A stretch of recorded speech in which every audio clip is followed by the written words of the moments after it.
Hi everyone, my name is Nicholas and I'm part of the Alternative RPG Club. Today's episode, we're going to talk about character creation in Warhammer Fantasy Roleplay. This video is mainly for my players who are coming for the game, whether it's a one-shot or a campaign and you might create your own character. This is how you do it. And also for anyone else who's interested in this game, because it's great, but the character creation can be a handful. So this is a quick way to do it, as quick and dirty as I can. I'm mainly going to focus on rules pertaining to character creation. Some of the basics on how to play the game, I'll touch on those later. I don't want this video to be an hour plus long, so there we go. I'm going to turn off my webcam now because the slides are pretty info heavy. Alright, there are three main ways to create your character. First of all, full random, partial random, and full custom. So full random, you just roll everything and you get the most bonus XP for keeping everything. The whole reason for this is one of the game's central themes is chaos, and how if you embrace chaos, the chaos gods reward you. So this is the way that they reward. You can also do partial random, so some items during character creation let you keep some stuff or shift things around for lesser bonus XP. And full custom means you choose everything, but you don't get bonus XP. Okay, step 1 of this character creation process is to choose your species. You get plus 20 XP if you do it randomly from the table. So the odds on the table actually reflect the rarity of each race in the setting. So you just keep that in mind. If you take a look at the table right now, 0, 1 to 90, anywhere between these is human and everything else is everything else. Your species, it gives you different starting stats and perks. For example, elves are generally better at everything. They can't reroll as much because the age of elves and all the other races species are over, and it's the age of man right now. And that's how they do it in the game. They bring out that piece of lore in the game, which I think is cool. So page 24 to page 29 for tables and info on all these species. Once that's done, you move on to choose your character, class, and career. So again, plus 50 XP if you go full random, and plus 25 XP if you roll 2 more. So essentially, if you don't like your first choice, you have another 2 choices that you can roll. Otherwise, you can just pick whatever you want and you don't get any bonus XP. So your classes are academics, burghers, courtiers, peasants, blah blah blah. The one thing that new players always get confused is your class is not your career. Your class is like this umbrella thing for all your careers here. Keep that in mind. The other thing you also will realize is that some species, they have some stuff locked out. So, for example, wood elves can't be engineers. Most of this is for lore reasons, and when I run my games, I typically stick to it. But if you don't want to and you feel like that would be cool in your game, go ahead. That's fine. Okay, yes, another thing is that this is not the full table.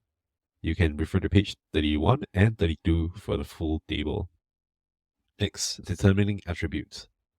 So, based on the species you are, these are the stat bonuses you have.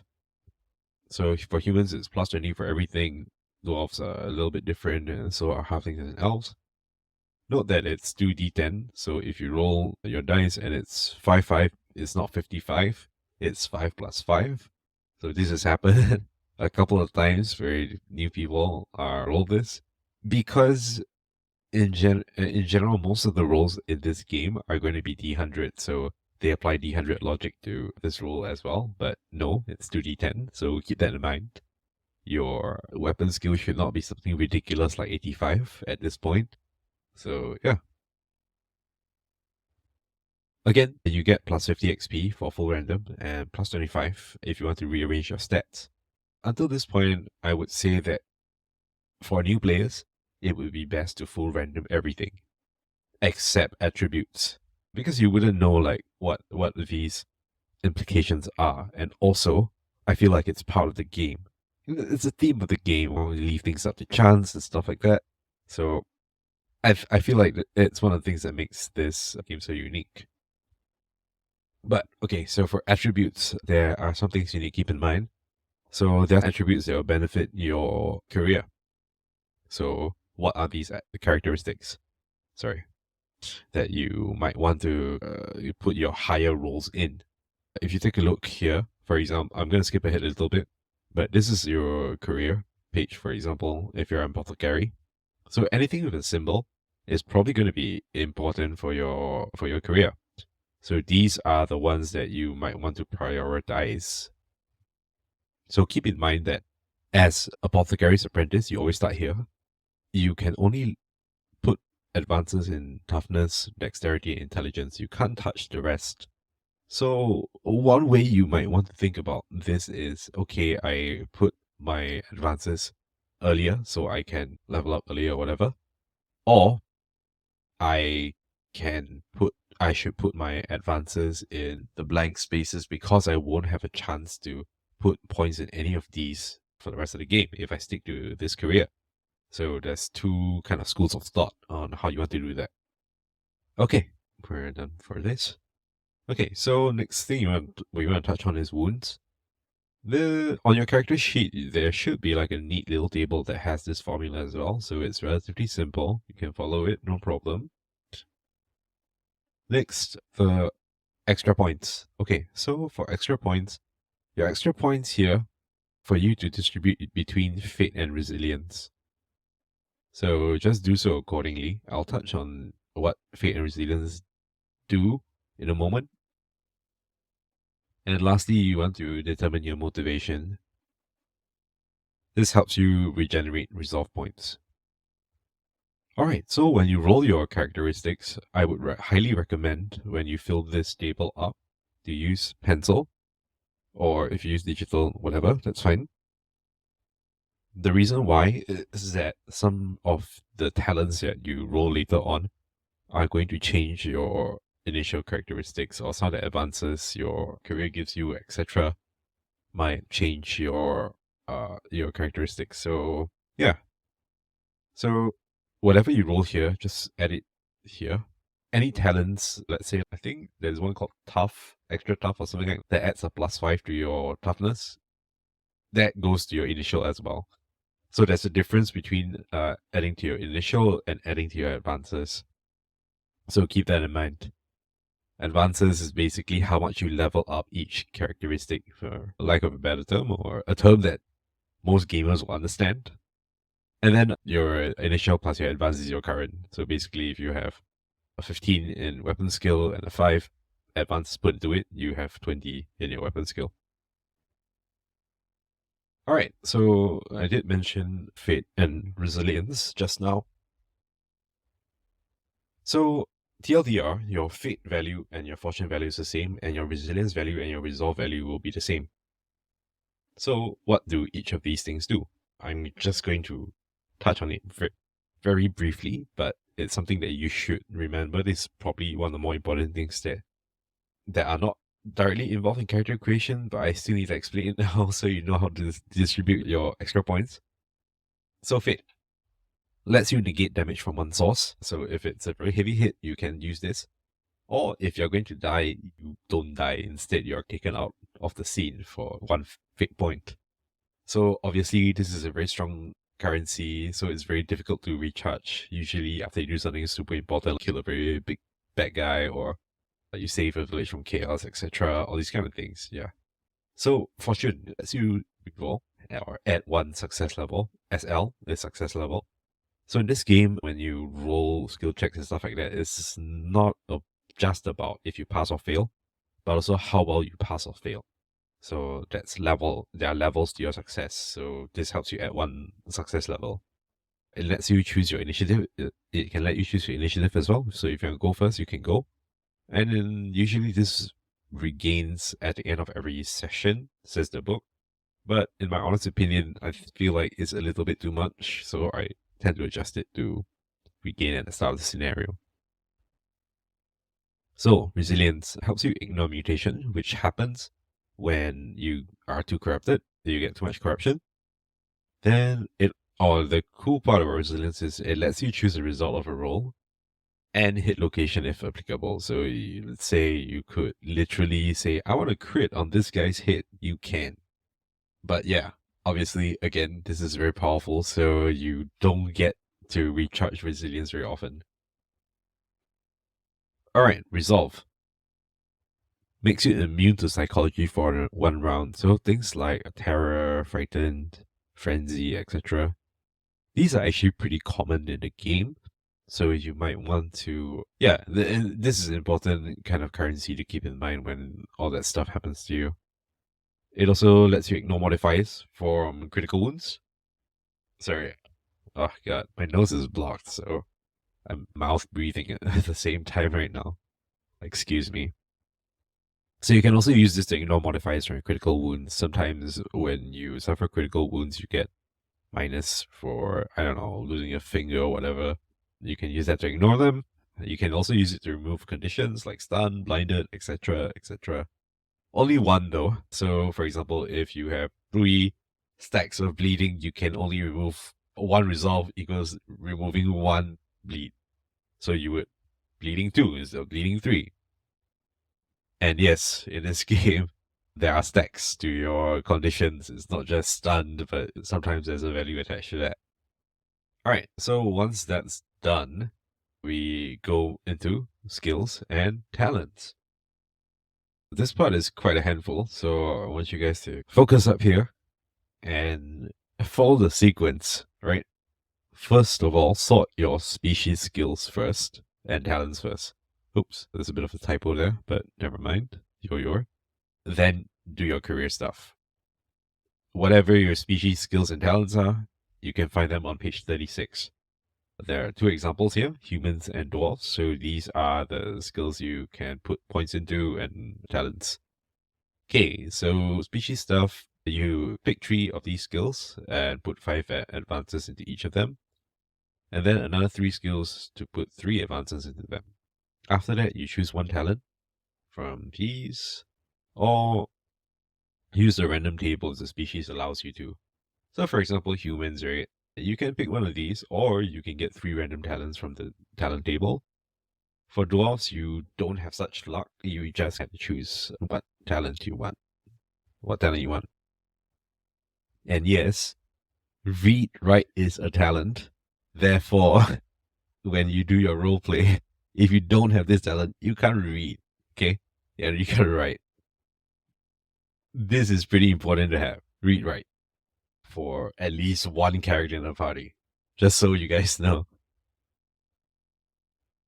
And if you have any questions about what the skills are or what the talents are, here is where you can get that information from. Okay, how to fill up your skills chart and stuff like that. So same thing as characteristics, your initial ones are here. And your initial is based on the characteristic the skill is tied to. So for art, you put your dexterity value here. Then a number of advances in it, and this is your final skill level. So 50, say your flex is 50, you have 5 advances, so your skill is 55. Okay, when you look at your skills here, some of them will not be on your basic skills. What does that mean? It means that it should be under advanced skills. You just write it down here, and usually the book will tell you what characteristic that skill is tied to. You can fill in the information here. Advanced skills are skills that don't appear on your character sheet natively. You can only test these skills if you have at least 1 advance in them. And usually they require some kind of special training or career. There's also something called group skills. So for example, melee is one of them. That basically you can choose like specializations if the game lets you do that. And they are specific. So for example, art, you can't just put, I don't know, like candle making or whatever it is. You need to flip to the art skill in the book and look this section here called specializations under that particular skill to see what you can choose. Okay. Next part is still skills and talents, but for your career. So after you sort your species one, this is next. First of all, find your career between these 2 pages. You always start at a position with a cross, so I think I spoke about this just now already. Basically, you can mark 5 advances between your starting characteristics, so these 3. Toughness, dexterity, intelligence for apothecary. Idea here is these are the characteristics and skills that you use at this part of your career. And then when you level up, you use different types. Okay, I'll touch on level up later. Okay. All right. So you also have 40 advances to distribute across your 8 career skills. So everybody has 8. One of them will be in italics, so trade apothecary.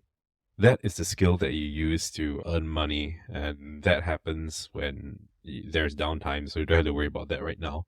But it's just important to note. Yeah. After that, you choose one talent. From here, you don't have all of them, just pick one.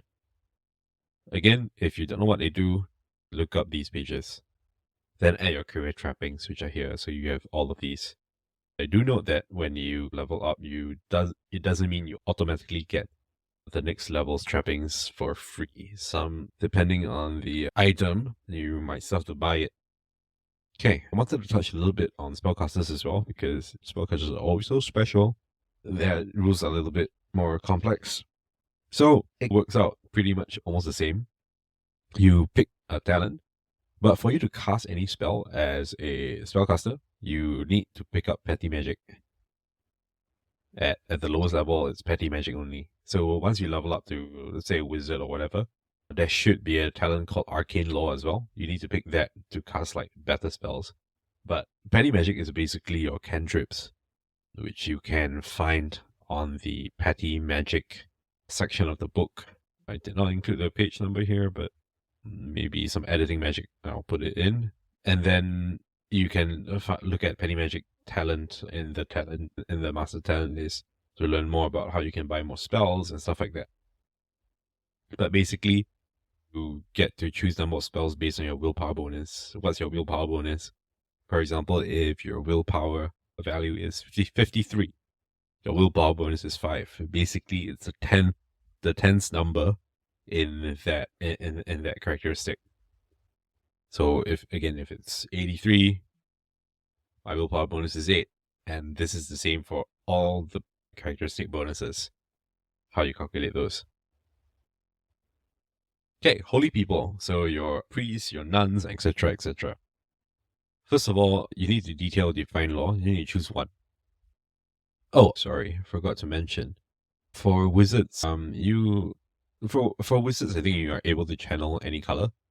There are certain other magical careers that you need to commit to a color right away, so keep that in mind.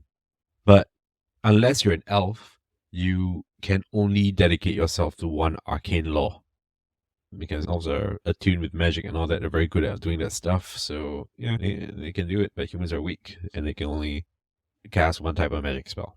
So if you're like fire guy, you only cast pyromaniac spells, etc. The same thing for holy people. We go a little bit into divine law. You choose one god to worship, and that god gives you different types of blessings and miracle effects. After you choose your kind of god you want to worship, look at the consult the blessings by cult table on page 220, which is this one. And you have all these blessings that you can bestow onto your teammates or yourself right now. You can look at the effects of what these do on page 221. Then to invoke miracles, which is like a higher level of blessing, or they can even do damage sometimes, you need to have the invoke talent, which is usually, again, one level above your first level, career level. For holy people, there are some unique rules as well. Sin points and Wrath of God, which you should read about from 217 to 220. Alright, trappings.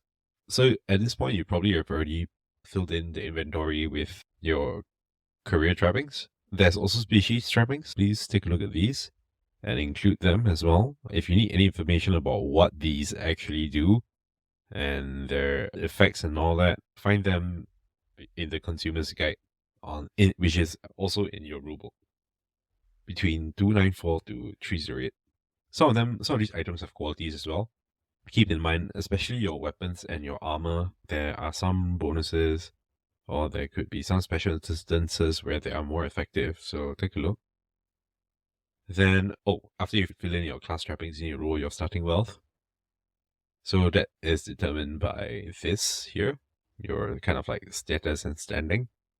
So brass 3, meaning I will roll 6 d10s. So because 3 times 2 equals 6. Okay, the other thing also, when you look at your consumer's guide, this is super confusing. I don't know why they did this, but this is the conversion rate in the game. Also, this probably doesn't make any sense to you, so I included like a symbology for you to decipher.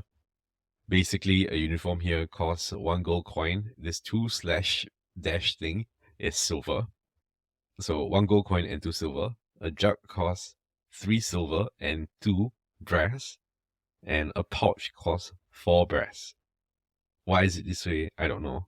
Something about old English money and how they used to do money in the past. Okay, step 6 to 9 is basically everything else. Mostly it's flavor stuff, so I won't go too much into it. You can do whatever you want here. There's no XP bonus. But if you're playing a campaign, you need to choose a short and long-term ambition here. Achieving these ambitions will net you experience. So short-term ones will net you 50, and they should take 3 to 4 sessions, and long-term ones take like months or years. But I forgot exactly how much XP they give you in game. You can check it out, page 40 and 41. Okay, advancing your career. This is the part where I switch to the PDF. Which is here. Boom. Career advancement. Okay, you have all this extra, you might have all this extra, XP that you've gathered based on your random rolls and stuff like that. How much XP do I need to advance characteristics and skills? This handy table here lets you know.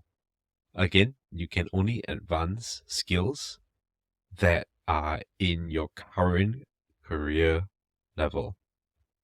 And the same thing as characteristics. So you can't put your points in any characteristics. You can only put points in your current tier. So the ones with the cross if you just created a character.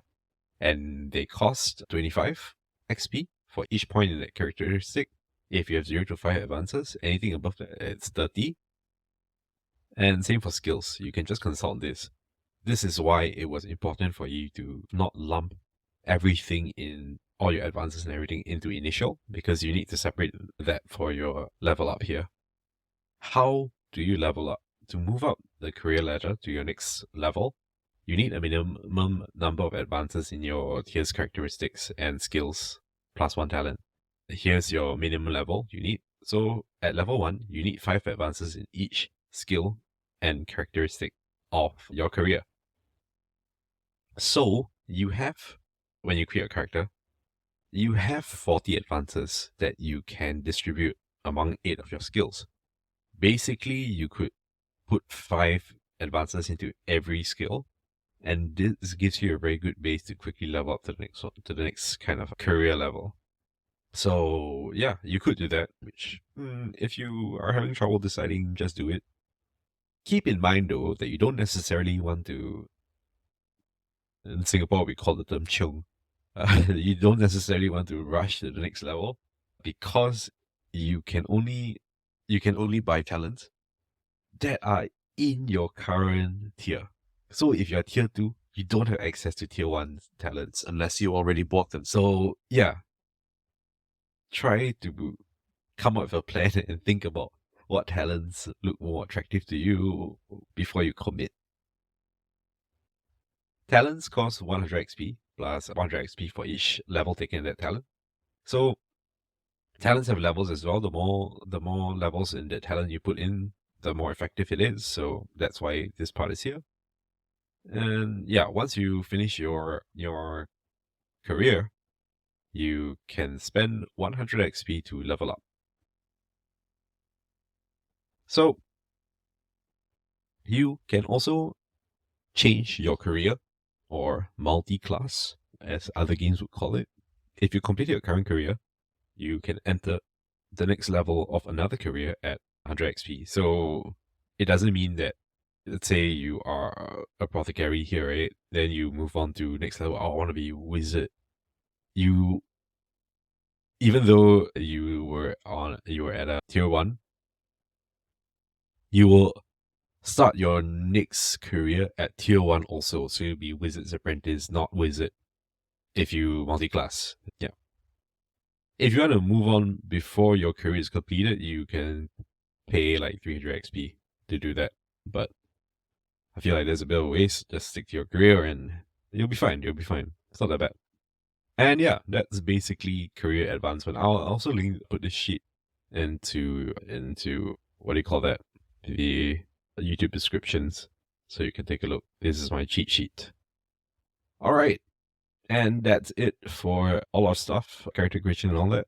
I hope you guys learned something. I hope you are able to create your characters from this, and I hope you guys know how to play the game because it's a great game. I'll also be doing a video on some of the basic rules here. I'll cover everything that is in like this sheet. Yeah, stay tuned and subscribe, like whatever it is. And if you have any questions, please leave them in the comments or reach out to me on our Discord and I'll be there.